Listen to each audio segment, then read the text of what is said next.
میں بیٹھ گیا, دعا سلام بیٹھ گیا. وہ بندہ اٹھ کے بیٹھا. شاہ جی نے کہا کیا بات ہے؟ اس آخیا شاہ جی جڑا مولوی ہے نا اس راتی بڑے نکاح توڑے, اس نے رات بڑے نکاح. شاہ جی نے حضرت شیخ سے فرمایا شاہ عبد القادر محدث دہلوی دا حاشیہ سنایا ہوئے گا تو؟ میں نے کہا جی بڑا سنایا رات حاشیہ. وہ بندہ کہتا ہے شاہ جی رات 2 بجے کا وقت تھا, میں تقریر سن کے گھر آیا, میری بیوی سوئی تھی, میں آخیا اٹھو کر معلوم پہلے 10 تیرا عقیدہ کی. اج مولوی تقریر کی اس کا بھی شرک ہوئے تو نکاح ٹوٹ جاتا. 10 عقیدہ. وہ بیچاری تنگ تھی, نیند اس کو آئی, آنکھیں ملتی ہوئی تھی. اس نے کہا چھوڑ یار صبح بات کر. میں آخیا ہونے 10 تیرا عقیدہ کیے. شاہ جی جب میں نے 2-4 دفعہ اسے تنگ کیا نا تو اسے نیند آئی ہوئی تھی. 3-4 دفعہ کے بعد کہتی ہے جیڑا عقیدہ تیرا وہی میرا, جیڑا عقیدہ تیرا جیڑا تیرا وہی میرا. اور عورت تو خامد کے ساتھ ہے نا. کس کے کلمہ پڑھنے سے میرے نبی کی پیٹھ مضبوط ہوئی؟ 6 سال کے بچے کے کلمہ پڑھنے سے. یہ طلباء ہیں کیوں بھائی, ایک فعل لازم ہوتا ہے ایک متعدی ہوتا ہے. حضرت علی کا ایمان لازم تھا, حضرت خدیجہ کا ایمان لازم تھا, حضرت زید کا ایمان لازم تھا, ابو بکر کا ایمان متعدی تھا. کلمہ پڑھ کے باہر نکلا, حضرت عثمان کو ساتھ ملا کے لے کے آیا.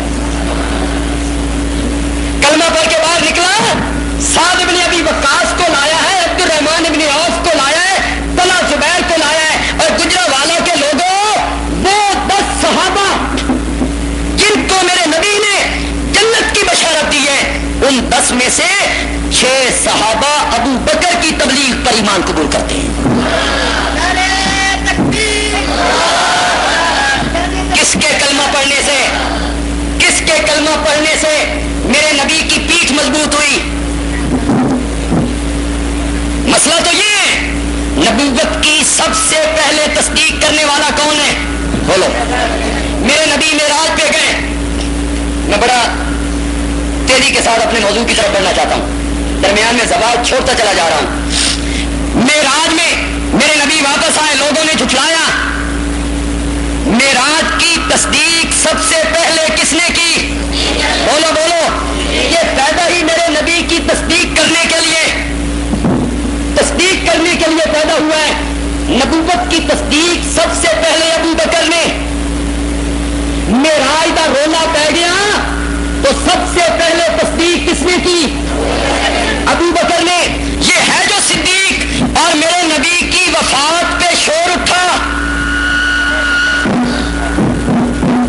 صحابہ کے ہوش اڑے, زبانیں گنگ ہو گئی. حضرت عمر نے تلوار تھام لی, جو کہے گا نبی پاک فوت ہو گئے میں اس کی گردن قلم کر کے رکھ دوں گا.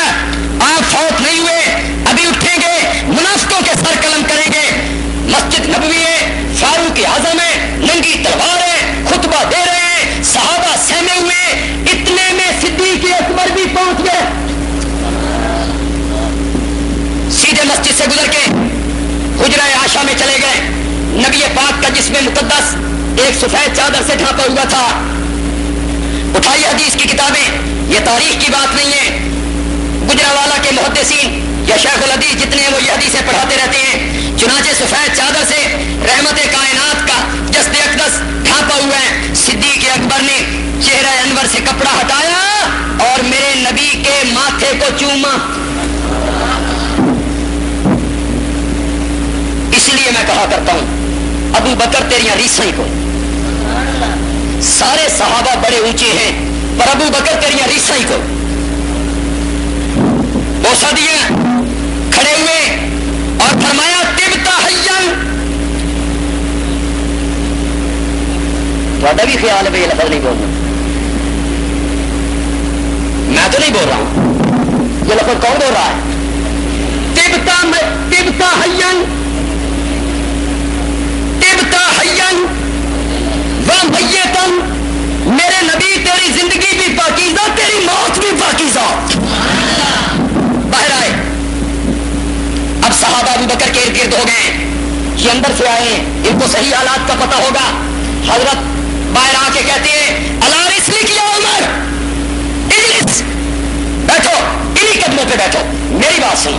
حضرت عمر سنتے ہی نہیں، سنتے ہی نہیں، یہ ممبر پہ آئے، فحمد اللہ، اللہ کی حمد و ثنا کی، ثم صلی اللہ علیہ نبی، پھر نبی پاک کی ذات گرامی پہ تحفہ درود و سلام بھیجا، اس کے بعد فرمایا ایھا الناس من کان منکم یعبد محمدا،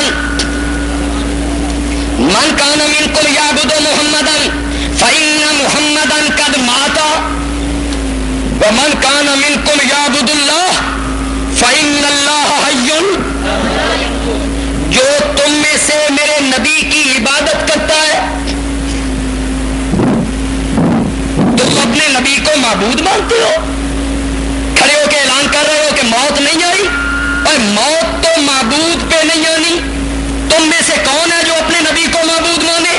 اگر تم انہیں معبود مانتے ہو، ان کی عبادت کرتے ہو، تو کان کی کھڑکیاں کھول کے سنو، ان محمدن قد مات، نبی پاک پہ تو موت ہو، بولو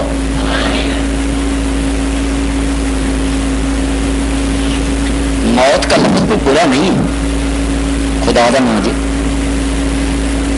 تحفۃ المومن، بولو تحفۃ المومن، اور موت کیا ہے؟ ایک پل ہے، یوصل الحبیب الی الحبیب، موت ایک پل ہے جو بندے کو اپنے رب سے ملا۔ یہ جو ہم موت کو برا سمجھتے ہیں نا، یہ اس لیے سمجھتے ہیں اپنے کرتوت نظر آتے ہیں، بندے کو سمجھ آتی ہے مرن تو بعد اللہ تعالیٰ نے رگڑا، اس لیے برا سمجھ، مر جانا تو پھر رگڑا لگنا، مر جانا ہے عذاب ہونا ہے، مر جانا ہے پوچھ ہونی ہے، مر جانا